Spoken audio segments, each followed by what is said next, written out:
नमस्कार दोस्तों, स्वागत है आपका टीवी 24 में और मैं हूं अजय सिन्हा। दोस्तों, क्या कांग्रेस को जिस बात का डर था अब वही होने जा रहा है, यानी कांग्रेस की कथित तौर पर मनमानी इंडिया अलायंस पे भारी पड़ने वाली है और भारी पड़ती जा रही, क्योंकि अखिलेश यादव ने अपना रुख बहुत साफ कर दिया है और झारखंड में इंडिया गठबंधन में बड़ी टूट होती हुई नजर आई है, क्योंकि समाजवादी पार्टी ने फैसला लिया है कि 46 सीटों पर झारखंड में विधानसभा चुनाव समाजवादी पार्टी लड़ेगी और इसके लिए तैयारियां भी शुरू हो गई हैं। और जो फॉर्मूला अपनाया गया है वो फॉर्मूला ये है कि जो बागी नेता हैं उनके सहारे समाजवादी पार्टी चुनाव लड़ेगी। सबसे बड़ी चीज यह है कि झारखंड में जहां जेएमएम और कांग्रेस का गठबंधन होता है, आरजेडी को भी शामिल किया जाता है, लेकिन समाजवादी पार्टी के साथ वही रवैया अख्तियार किया जाता है जो हरियाणा, मध्य प्रदेश और जम्मू कश्मीर में किया गया। यानी मध्य प्रदेश में समाजवादी पार्टी को गठबंधन में शामिल नहीं किया गया, एक भी सीट नहीं दी गई थी और अखिलेश यादव के खिलाफ बयानबाजी भी कांग्रेस नेताओं ने की थी। हरियाणा में भी समाजवादी पार्टी सीट चाहती रह गई। अखिलेश यादव चाहते थे कि हरियाणा में कांग्रेस गठबंधन के साथ मिलकर चुनाव लड़े, लेकिन कांग्रेस ने समाजवादी पार्टी को दरकिनार कर दिया। जम्मू कश्मीर में भी नेशनल कॉन्फ्रेंस के साथ कांग्रेस ने गठबंधन किया, लेकिन समाजवादी पार्टी को साथ में नहीं लिया। लेकिन समाजवादी पार्टी ने चुनाव जम्मू कश्मीर में अकेले लड़ा। अब झारखंड में भी वही होने जा रहा है, क्योंकि झारखंड में जहां जेएमएम कांग्रेस का गठबंधन होता है, आरजेडी को भी शामिल किया जाता है, लेकिन समाजवादी पार्टी से दूरी बनाए रखी जाती है। और सबसे बड़ी चीज यह है कि समाजवादी पार्टी ने अब बिल्कुल साफ यह कर दिया है कि चुनाव लड़ेंगे, भले ही अकेले लड़ना पड़े दूसरे राज्यों में। और झारखंड तक ही नहीं बल्कि महाराष्ट्र से भी इंडिया गठबंधन के लिए बहुत बुरी खबर आ रही है, क्योंकि महाराष्ट्र में भी इंडिया गठबंधन में बहुत बड़ी दरार नजर आ रही है। इंडिया गठबंधन कथित तौर पर टूटता हुआ नजर आ रहा है। अब पहले झारखंड की बात करेंगे तो टीवी 9 भारतवर्ष की खबर है, लिखा है 46 सीटों पर बागियों के भरोसे सपा, इस फॉर्मूले से झारखंड में साइकिल दौड़ाएंगे अखिलेश यादव। खबर में साफ तौर पर लिखा है कि 46 सीटों पर समाजवादी पार्टी चुनाव लड़ेगी और सबसे बड़ी चीज यह कि अखिलेश यादव भले ही दूरी बनाए हुए हो, लेकिन वहां पर जो समाजवादी पार्टी का जो पूरा टीम है वो इस चुनाव को लीड कर रही है झारखंड में, और झारखंड में 46 सीटों पर चुनाव लड़ने का तैयारी कर ली गई है। 4 सीटों पर तो उम्मीदवार उतार दिए गए और सबसे बड़ी बात यह है कि उम्मीदवार कौन है? उम्मीदवार वो है जो आरजेडी और अन्य दलों से नाराज जो प्रत्याशी थे, यानी नेता थे जिनको टिकट नहीं मिल पाया, वो समाजवादी पार्टी के टिकट से चुनाव लड़ रहे हैं। अब एक आध नामों पे अगर बात कर ले तो एक आध नामों पे बात करेंगे तो पता चलेगा कौन कौन से नेता हैं।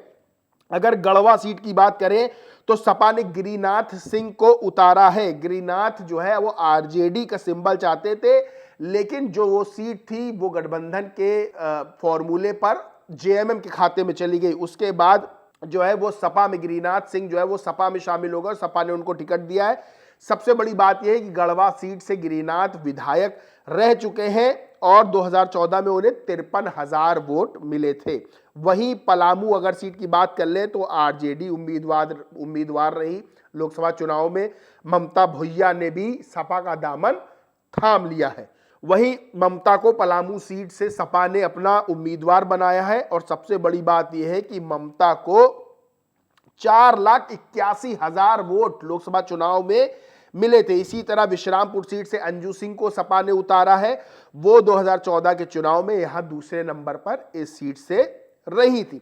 अब सबसे बड़ी बात क्या है कि सीधे तौर पर समाजवादी पार्टी ने एक बड़ा संदेश दे दिया है कि अगर गठबंधन में शामिल नहीं किया जाता है तो गठबंधन से अलग अकेले दम पर चुनाव लड़ेंगे, क्योंकि अखिलेश यादव ये बात प्रेस कॉन्फ्रेंस करके कह चुके हैं कि हमारा अगला जो लक्ष्य है वो समाजवादी पार्टी को राष्ट्रीय स्तर का दर्जा दिलाना है, क्योंकि लोकसभा चुनाव में 37 सीटों पर उत्तर प्रदेश में समाजवादी पार्टी ने जीत दर्ज की थी। अब इसको लेकर चर्चाएं भी गर्म है। गौरव नाम के ट्विटर यूजर है, वो लिखते हैं झारखंड में मुस्लिम और यादव बहुल सीटों पर समाजवादी ने प्रत्याशी उतारे। झारखंड में समाजवादी पार्टी इंडिया गठबंधन से अलग 46 सीटों पर चुनाव लड़ रही है। पार्टी राजद और जेएमएम के बागियों को टिकट दे रही है। सपा में सिंबल बांटने, उम्मीदवार फाइनल करने का जिम्मा जो है वो झारखंड के प्रभारी व्यास जी गोंड और प्रदेश अध्यक्ष रंजन यादव के पास है। सपा उन सीटों पर ज्यादा फोकस करी जहां यादव मुस्लिम मतदाताओं का दबदबा है। सपा ने समझौते के तहत इंडिया गठबंधन से 11 सीटों की मांग की थी, लेकिन झामुमो कांग्रेस ने मांग को सिरे से खारिज कर दिया था। अब बात हो गई है झारखंड की, यानी झारखंड में समाजवादी पार्टी ने सीधे तौर पर इंडिया अलायंस से दूरी बना ली है। झटका कांग्रेस जेएमएम को दे दिया और कहा है अपने दम पर चुनाव लड़ेंगे और जो बागी है, चाहे वो जेएमएम के हो चाहे वो आरजेडी के हो, उनको उन पर दांव समाजवादी पार्टी खेल रही है। अब झारखंड में तो झटका लगा ही है इंडिया गठबंधन को, महाराष्ट्र में बड़ा झटका लगता हुआ नजर आ रहा है, क्योंकि महाराष्ट्र में 12 सीटों की डिमांड समाजवादी पार्टी ने की थी और इंडिया अलायंस की तरफ से 12 सीटें नहीं दी गई समाजवादी पार्टी को। वहीं अखिलेश यादव ने 2 दिन का 18-19 अक्टूबर का दौरा महाराष्ट्र का किया था। उस दौरान 4 उम्मीदवारों के नाम भी फाइनल कर दिए गए थे, क्योंकि अखिलेश यादव समाजवादी पार्टी ये चाहती थी कि जहां पर मुस्लिम आबादी ज्यादा हो, जहां पर उत्तर प्रदेश के रहने वाले ज्यादा हो, वहां पर प्रत्याशी लड़ाए। और इसको लेकर महाराष्ट्र में बात चल रही थी इंडिया अलायंस के साथ सपा की, लेकिन इंडिया अलायंस ने वही किया सपा के साथ जो हरियाणा और मध्य प्रदेश और जम्मू कश्मीर में सपा के साथ किया गया।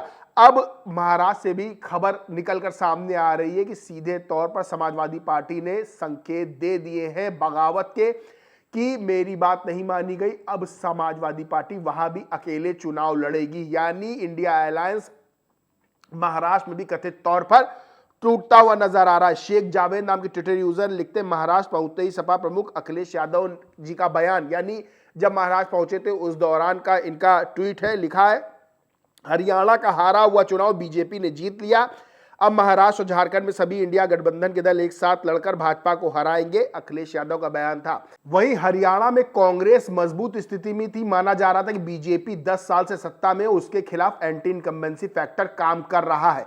लेकिन चुनाव के बाद जब नतीजे सामने आए तो सीधे तौर पर बीजेपी ने बड़ी जीत दर्ज की और पूर्ण बहुमत की सरकार बनाई। कांग्रेस ने वहां भी यही किया कि समाजवादी पार्टी को किनारे रखा, क्योंकि हरियाणा में भी अच्छा खासा यादव वोट बैंक है, जो कि सपा के कांग्रेस के साथ आने से कांग्रेस को वो वोट मिल सकता था।